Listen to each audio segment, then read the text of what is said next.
Hi there. In this video, we're going to be talking about real numbers. These are numbers like whole numbers and integers and rational numbers.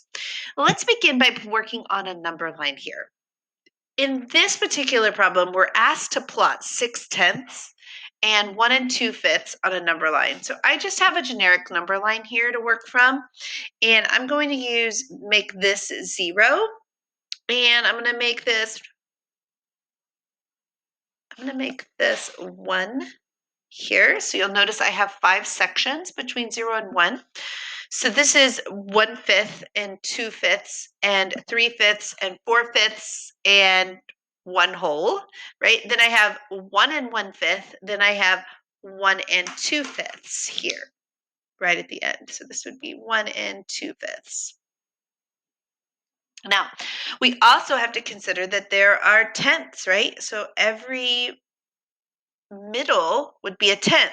So this is 1/10 and 2/10 and 3/10 and 4/10 and 5/10, and this would be 6/10 here. So when you're looking at a number line, just count your number of spaces between 0 and 1. That's going to tell you what fraction you're counting by, and then you can plot your numbers.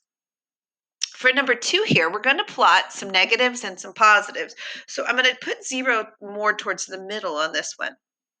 Now, notice that if I go to the right, I'm going to get 1, 2, 3, 4. But if I go to the left, I'm going to get -1, -2. So it's going to start with, I'm going to put -2 over here. I start at 0 and I count to the left, 1, 2. That places -2 on the line. Then again, start at 0 and I'm going to go right for the positives. That's going to put 1 here.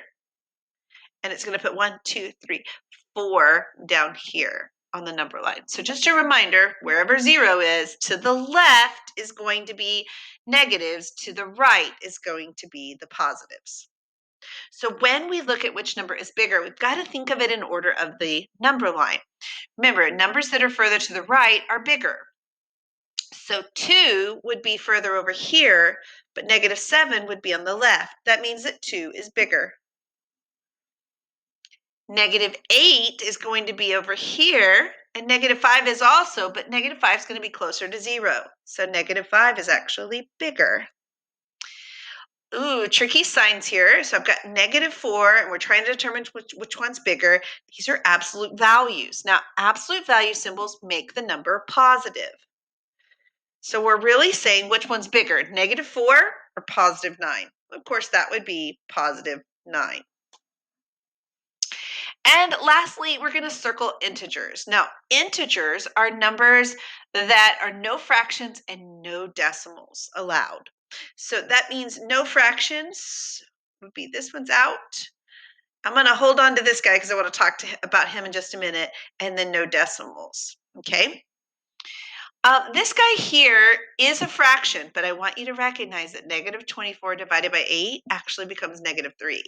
So this is going to be an integer only because that fraction actually divides evenly. And so these 3 here would be integers. So just a reminder, integers are no fractions, no decimals. If you see a fraction, check to see if it's going to divide evenly. That'll help you to determine if it is actually an integer. Thanks so much for watching.